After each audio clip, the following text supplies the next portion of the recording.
Hello and welcome everybody to a live edition, Twins Daily Live, Twins Off Daily Live. Oh man, I wish we had better news for you, but we are here to react to some very, very unfortunate developments. I am the host of this episode, Sweet Lou Hennessy. I'm not feeling very sweet right now. I am here with Gregory T. Masterson and Brock Beauchamp of Twins Daily. Guys, we are reacting to the brutal news that Pablo Lopez imaging came back, revealed that he has a significant tear in his UCL, something that is a just backbreaking development for this starting rotation, the ace of the staff. Woof, you guys, this is pretty brutal. Greg, when you saw this news just 20, 30 minutes ago, what was your reaction? I want to be the first. I want to beat our friend Aaron Gleeman to the punch, pointing out that like a third of the Twins payroll is not going to play for the Twins most likely this year. Ugh. Woof. It's just it's backbreaking. Like whatever kind of optimism you probably had, which is probably low for a lot of people going into this season, but you were kind of banking on the starting rotation being at least like very solid. And obviously there are guys who can fill in behind him, but my gosh, if you're losing your best pitcher, like that is such a blow. And on the first day of spring training, like when hope springs eternal, or Yeah. whatever the saying is, it's like the first news you get all year, before you even hear about who's in the best shape of their lives, Mm. your ace snaps his UCL. Like it's insane. I can't even. Yeah. Gosh. In over on our presentation board there, Greg, you came up with these questions. Why is this bad? Why is this awful? Why have hope? And most importantly, what does this mean for Trevor Larnach? Brock, what is your reaction to all this? I mean, this is the culmination of a whole lot of decisions made over the past few years and the absolute chaos of the front office and primarily ownership. And Tom Polat coming in and say, well, we're going to be competitive, but he's not going to give the team any money. And when you're a fringe contender, you need every high paid player to be healthy. And that's just not a margin that is reasonable in today's game, especially when you're talking about pitching. No doubt. And, beyond just the on field impact that this have, Pablo Lopez is a corner locker clubhouse presence. He Yes. is somebody that people really look up to. He's such a key figure in the off the field product that the Twins bring to the table. So it is truly, truly devastating that if this does end his season, which it does look likely to be the case, it's just a terrible development for a team that really needed some good momentum coming into spring training here. But they're going to have to find a way. They're going to have to find, I think this is going to be the first big test for manager Derek Shelton and keeping that clubhouse together. We saw a few different times last year when things went downhill, whether that was near the trade deadline when they were losing some really clutch series that they really needed to take home. Things started to unravel quickly, both on the field and off the field. So I think this is going to be Derek Shelton's first big test of, hey, how can I keep this train on the tracks here, so to speak? But And I truly mean, it's also brutal. going to be a huge test for this hypothetical depth that they've Yeah. built. Like, Yeah. I mean, as recently as like 2 days ago, we were all asking, like, they've got 8 guys on this team who have had like at least like half a season of starting in the majors. I think Mick Abel is the low man on that with 10 MLB starts. Like it obviously, like, we were trying to figure out, okay, how's this going to sort out? And Yeah. inevitably it always sorts out with somebody getting hurt. Like, Right. that's just how these things work. But I don't like it. You've got like whatever depth that you have, whatever you're hanging your hat on, all of this great high minors pitching depth, MLB ready. Like, this is where you make your money. Like, this Yeah. is where you prove that like you actually have developed these guys and identified the right guys in trade. I don't think that they wanted to be put to the test this soon, Yeah. but my gosh. Yeah, we'll talk plenty about what this means for the Twins, for their rotation and stuff, but I do want to go back quick and just talk about how brutal this is for Pablo Lopez individually. This is a brutal time. There's so much uncertainty about whether there's even going to be a 2027 season, which would be his last year of club control. So, in a way, this was almost looking like the last guaranteed season of control for Pablo Lopez, and now it's out the window. As you can see here, we have Fangraphs projections. It's a little small there, but he was projected to be a 3-win player. That's a star level player. That's a reasonable, high level contributor. Yeah, I mean, we saw last year he was only healthy for what ended up being about half of the season, maybe a little less than half. But when he was on the field, he was so productive. He was so great in leading the charge there. And as you can see from the 2026 projections, they were expecting him to be, a quality starting pitcher with ERAs in the mid threes. Like I said, 3-WAR player, a solid 24% strikeout rate. That's going to be hard to replicate. That's going to be something that's hard to, in the words of Billy Bean and Moneyball, replace in the aggregate, right, guys? I mean, this is a true playoff caliber starting pitcher, and it feels silly to talk about playoffs right now. I understand that, but just talking about how big the expectations were for Pablo Lopez and how the timing is just so brutal for somebody that everybody is really rooting for. What do we think this means for him as a player? I guess at this point. I mean, mean, it's go for it. it's going to be difficult because with 2027 potentially being lost, or at least a significant portion of it, he's going to be entering free agency, as a 31-year-old. Yep. And this is going to potentially have huge ramifications for what he's going to get on the free agent market. And he could be lined up to be in a Brandon Woodruff type of situation where right as he's expecting to get a huge payday, an injury happens, then a rehab happens, and these things just start stacking on each other. And where Woodruff was once, $150 million player, is accepting a qualifying offer for Milwaukee that a lot of people questioned whether they should even offer it. Woodruff might even be a high level expectation at this point. We just saw Yeah. Walker Buehler, Yeah. who was kind of in a similar There situation, you went go. down Yeah. with surgery and came back and just signed a minor league deal with the San Diego Padres. So Yeah. things can, there's a pretty wide range of where things can go from here for Pablo, but knowing him, we're hoping for the high end of that. And we're hoping that the recovery can go well. And we're hoping that the CBA stuff can get figured out and that there will be a pivotal 2027 year. Not super optimistic about that happening, but yeah, it's B Shaker here says such a brutal news at the end of Pablo's career as a Twin. I might be premature to suggest that at this point, but it's very, it could happen. It's non-zero chance that we have seen the last start of Pablo Lopez's career as a Minnesota Twin, unfortunately. I mean, it all Well, and depends on his rehab. Sure. He could be more likely to be a Twin in 2028 because of this. Oh, sure. Okay. Yeah, and I mean, so one of the things about Pablo Lopez that I think that we sometimes forget as Twins fans is that like coming in before they traded for him, he sort of had a reputation as not being a durable player. He has Yeah. put together between 2022 and 2024, he made 32 starts a year. Yeah. But like he had some real injury question marks, which is why they were able to get him like not even straight up for Luis Ariz, like Pablo Lopez and prospects for Yeah. Luis Ariz, right? And a big part of that was nobody was really sure if he was going to be able to hold together. He did have that full season in 2022 as a Marlin, but that was his first full season. The most starts that he had ever had before that was 21 starts back in 2019. It's not a good track record for him health wise going into, he's going to be a 31-year-old pitching free agent. He's going to be a little bit over the hill, unfortunately. And over the last probably 25, 26, and 27, I would assume like between injury rehab and potential missed games, I don't know that he's going to put together 32 total starts between 2025 and 2027 going in like that. There is a big red flag on his injury track record now, that builds on kind of what existed before that we've sort of forgotten about. That's a really tough position for him to be in. No doubt. Yeah, he a best case scenario is for him to not need to take a pillow contract in 2028. Where he's able to make 15 starts in 2027 or something like that. I mean, that's absolute best case at this point, right?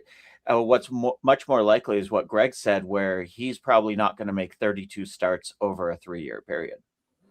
That's tough. It's very tough to think about. Before we talk about what's next for the Twins and where they go from here, how different would things be if this development had happened, let's say in November, if it was revealed, or December? You know what I mean? How different would the offseason have been, do we think, for the Minnesota Twins and their approach, whether that's, trying to find a suitable replacement atop the rotation, or does it send them further into exploring, maybe we should keep tearing things down here? Which way do you think it would have gone if, let's say, this had happened in November?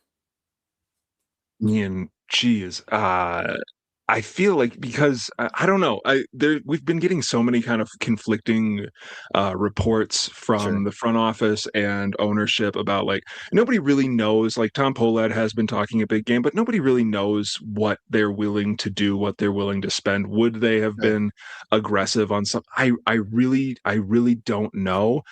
My gut says that if Pablo Lopez was, instead of jamming his shoulder or whatever that last weekend of the season where they shut him down, maybe, if he tears his UCL at that time, I don't know. I feel like I would lean towards they would just pack it in. They would have traded Joe Ryan. They would have said, we'll see you in 2028. That's my gut feeling on that. Yeah, I stopped trying to predict what this front office and ownership is going to do, because Probably wise. they seem to like waver between delusional and confident about various things.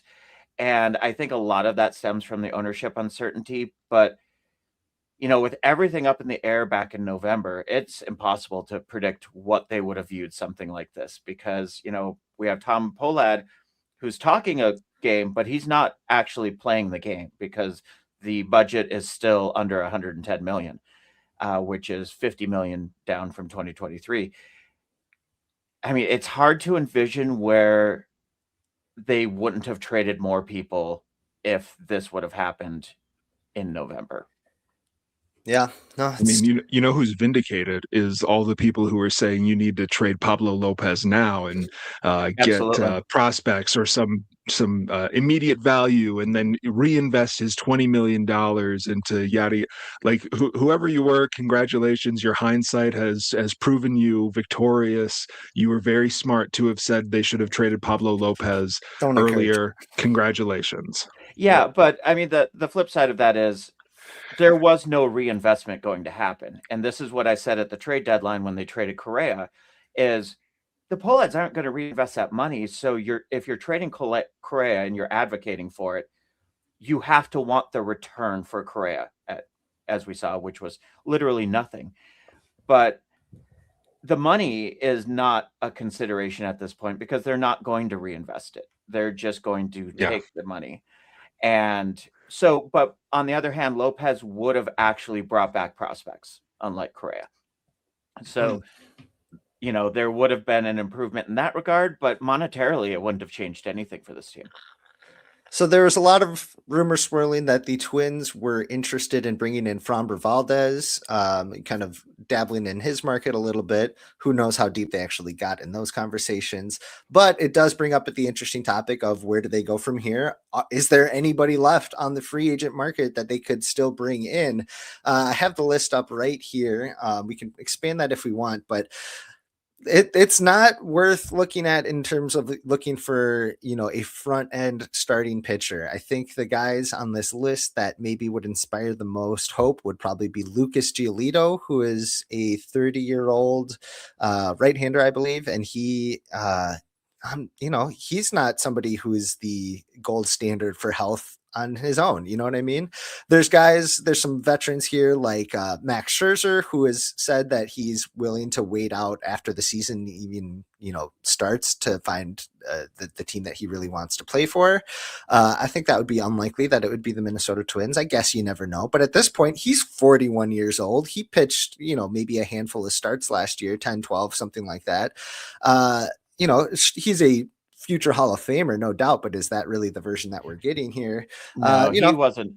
He wasn't particularly good with the Blue Jays. I watched him quite a bit, and I mean, the only names that I look at there that are even reasonable are guys who are in their early 30s, because Max Scherzer is going to want to go start 10, 15 games on a team like last year's Blue Jays that have a chance of going somewhere. That's not exactly the Minnesota Twins. Yeah. Going on the Framber Valdez idea, or that Tom Pohl had mentioned that, hey, we would have the opportunity to add some salary here. Nate Palmer says, I'm here to bang the drum to have Tom prove it and 100% trade for Luis Castillo and his contract. There's team there before, time to go back there. I don't know about Luis Castillo specifically, but he's still owed $25 million a season, I think, for the next 2 or 3 years. Could be something that they explore a market like that, but then again, those are not going to come cheap. You're not just spending the salary there; you are also sending some top prospects away in a package like that. I'd be willing to explore that market, look at some high end starting pitchers there, but seems unlikely at this point and during spring training. I don't know.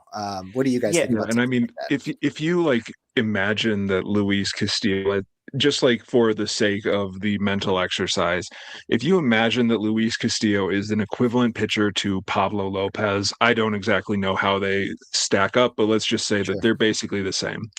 How much prospect capital are you willing to spend to get back to where we were 2 days ago, which is still not an elite team? I think that it's a totally different story. I'm on record saying I would have been okay spending some prospect capital to add to that team to maybe push them into a kind of higher level of competitiveness. But if you're talking about spending major prospect capital to get back to where we were 2 days ago, I don't know that is the move. It depends on what the prospect return would need to be for Castillo. From the names that you've got here, I think that really only Giolito is probably the only name that I'm at all would be oh yeah, that'd be a good idea. Otherwise, even maybe Zach Littell, but otherwise I would just say let's see what Mick Abel has. Let's just put him in there. Though it would be so funny if they signed Anthony DeSclafani.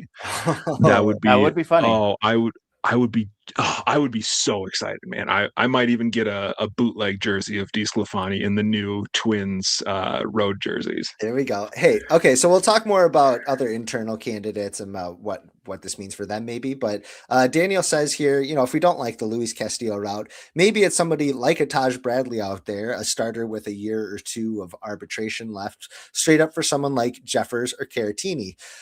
That's a lower wattage move, you got to think, and it's got to be an arm that probably the front office has some conviction in, more so than just a proven front end starting pitcher. It's somebody that maybe like Pablo Lopez, when they traded for him, was a mid-rotation guy who they said, hey, we could add some, a sweeper to his repertoire. We can do some things that we think that can get him to the next level. Again, I think it's hard to make that trade in the first week of spring training. But it'd be interesting to explore that route for sure. I don't know if they're trading assets right now for controllable young starting pitching, because that seems to be what they have the most of on their depth chart, right? And they can't trade Caratini right now. That's such a bad look for any organization to do something like that to a player, and it does have cascading effects for future free agents. I mean, you can't sign a contract and then be traded a month later. That's multi-year contract, by the way. Multi-year contract as well. And I don't see how this team gets better by trading Jeffers. Sure. I just don't see that. Yeah. I even without those guys, that return package specifically, I get the point of the question of, a lesser lower wattage trade, maybe, whether that's lesser prospects or more marginal players that are currently on the roster, but maybe not your starting catcher. Yeah. Um, let's see. The Nate also adds here the Twins will absolutely be competing with the Braves in whatever market remains for starting pitchers. A lot of RIP in Atlanta right now. Um, yeah, I mean, I don't think that they're going to go into any sort of bidding war here for Lucas Giolito. I think that we're probably going to get more clarity on this as time passes, and as we see how some of the other arms are looking in the rotation. Um, they're encouraged by a lot of these internal candidates. How about this? Let's move there. Are there any internal guys that you guys would be like, okay, maybe this is this guy's chance to really step up and prove it now? For me, that's Zebby Matthews. I think that he had the inside track on that number 5 starter job. But Greg, you've been one to point out in our previous episodes that Zebby Matthews has like a 6 ERA in the major leagues right now, and what 20 plus starts at the big league level. He's got a lot to prove. There's a big if there. Whether it's Zebby or somebody else, is there anybody else that you guys would be excited to be like, all right, this is this guy's chance to come in and maybe set some roots in the starting rotation? Yeah, I think that the kind of rotation outlook for a while has been, Joe, Pablo, Bailey are locked in. Simeon Woods Richardson probably gets the nod. Yep. And then a lot of that discussion was between Taj Bradley and Zebby Matthews. So I would also say Zebby Matthews is the winner of this, because I was thinking, Taj Bradley would probably be the one who gets the nod for that last spot. But if you were the low person on Taj Bradley, this is Taj Bradley's chance. It also probably moves either David Festa or Mick Abel to like a step away from the majors and getting back in there. And if neither of them get moved to the bullpen, Yeah. um, the picture has gotten a lot clearer without Pablo Lopez around. Yeah. Yeah, the more I sit and stew on this Lopez injury, the more I think this might be what gets the front office fired, because man, they made a move for so many pitchers at the last deadline, and you could squint and kind of see how that would work if a couple of those guys could reasonably fall back to the bullpen. That's not Mhm. really the case as much anymore. You need some of them to be effective starting pitchers in a month or 2 months. And I don't think there's 2 or 3 guys up to that task out of Mick Abel, David Festa, Zebby Matthews, Taj Bradley. And I think the floor on this team may have just kind of fallen out, because you're expecting multiple guys probably to have to step in and be effective rotation members on day one. Well, and you're also it's sort of like the ladder, right? Like if you see Pablo Lopez as like the number one, Joe Ryan has to step up and be a number one pitcher. Sure. Bailey Ober has to step up and be a number two pitcher. And so you're basically asking everybody in the rotation, unless somebody like leapfrogs. And obviously, like it's sort of silly to break it down into number one, two. Like Sure. every team needs a Yeah. number one. Like yeah, every team has a number one pitcher. They're the one that starts on opening day. Um, but I mean, this sort of gets them back to the position that they like to be in, where they have one guy at AAA who's got like a decent amount of experience, like Bailey Ober in 2023, Louis Varland in 2024, and then behind them they have somebody who's sort of fringy, like might be ready for the majors, like Varland in 23 and Simeon Woods Richardson in 24, where you've got probably Festa as your next person up, and then Mick Abel, unless like this might throw like the idea of moving David Festa to the bullpen, which is almost become canon among Twins Mhm. fans. Is like, yeah, that's what's going to happen. David Festa is going to be a very good reliever. Is that still the plan? Do you feel okay with Connor Prelip being your second pitcher on the pecking order behind the major league guys? I don't know. Like this is so many questions that I don't think that the Twins were ready to have answered. Sure. No, that's exactly what I believe as well.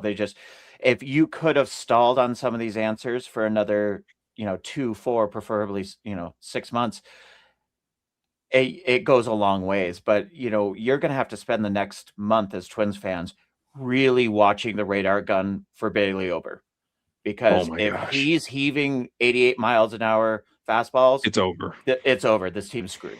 It's over. Because you can't have 3 guys who need to step up immediately on opening day.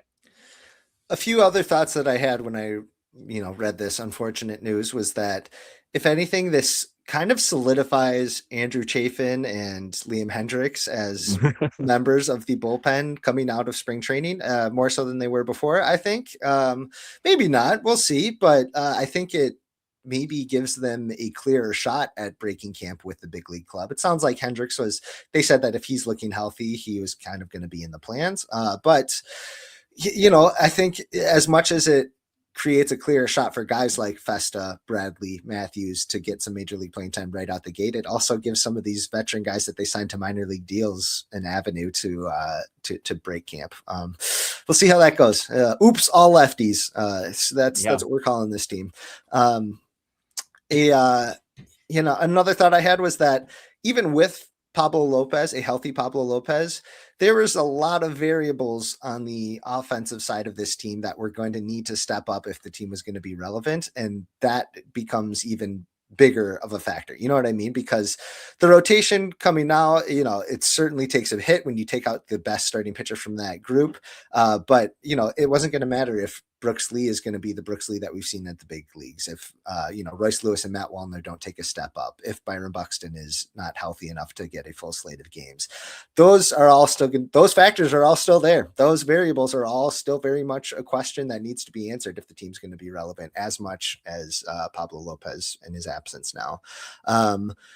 Let's see. We have need to move Wallner or Larnick in a high prospect and middle of the road prospect. Okay, we could maybe see something like that. Curious what it would bring back. I don't know.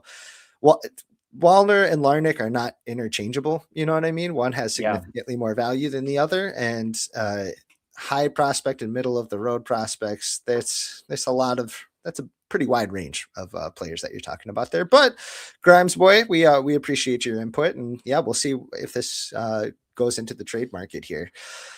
This move. Speaking of Wallner and Larnick, no, go ahead, Greg. No, go right. Oh, I was just going to say, is it time for Joey Gallo to get the call? Can Joey Gallo be brought in as a minor league signing as a pitcher? I think that this is the perfect time to discuss this, since David Festa is not moving to the no. I don't want to say that. I'm not breaking news. But I'm just making assumptions. If David Festa doesn't get moved to the bullpen, there's probably room for one more minor league reliever signing, and that has got to be Joey Gallo, Twins legend. I missed it. Is Gallo, does he throw lefty? I know he hit lefty. Does he throw? He throws righty. There we go. It's all coming together. When he broke. It is all coming together. What I was saying earlier was this injury would put the brakes on acquiring anybody if I ran the Twins. I would just ride it out. I would still try to move Larnick's contract, but I didn't think they should have offered him arbitration in the first place. But I don't see any upside in trying to chase wins on a team that now effectively might be a 72-win team if things don't break correctly. And the upside is so marginal that I think you get into the season, see what you have, and then try to react to it. Daniel has a question here. He says, does this change the threshold for when and how much to sell at the deadline? Does 7 games out of a wild card with Pablo feel manageable but impossible without? It's a good question. I think it kind of depends on what the rest of the team is looking like at that point. If the team is 7 games out of a playoff spot come the trade deadline, it's reasonable to expect them to sell. I'm not sure if Pablo Lopez, his inclusion, whether that was or was not the case, would, sway things one way or another. What do you guys think?